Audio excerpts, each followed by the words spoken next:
Kuna mahusiano ya aina mbili.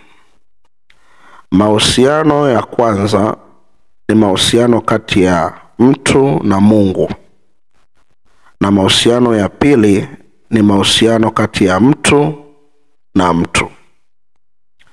Sasa wengi tumewekeza sana kutengeneza mahusiano kati ya sisi na Mungu, tukasahau kutengeneza mahusiano kati ya mtu na mtu.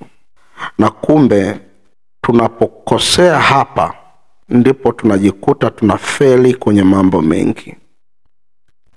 Pamoja na kwamba tunaweka mahusiano yetu na Mungu, tusisahau kuimarisha mahusiano yetu sisi kwa sisi, kwa sababu Mungu hutumia watu kubariki watu, hutumia watu kufuta machozi watu, hutumia watu kuinua watu, hutumia watu kutia moyo watu, hutumia watu kufikisha hatima za watu mahali fulani.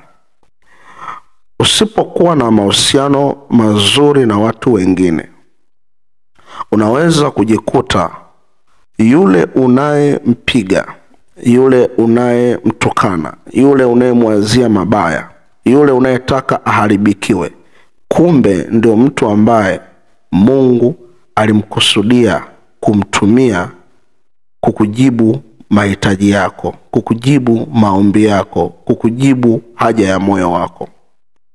Watu wengi tumejikuta tunakwama kwa sababu hatukujua kwamba wale tuliowaumiza ndio waliokuwa wamebeba hatima za maisha yetu. Ndio watu ambao Mungu aliwakusudia watuvushe mahali. Lakini kwa kuwa hatukujua hili, tulijikuta tumewaumiza na kuwajeruhi wale watu vibaya mno. Kumbe ndio waliobeba hatima zao. Tumepigana na majibu ya maombi yetu pasipo kujua. Jitahidi kuwaheshimu watu, maana Mungu anaweza kutumia mtu yeyote kufikisha ujumbe. Anaweza kutumia mtu yeyote kuleta baraka kwenye maisha yako. Kwa hiyo epuka kuwajaji watu kwa muonekano, kwa elimu zao, kwa namna yeyote.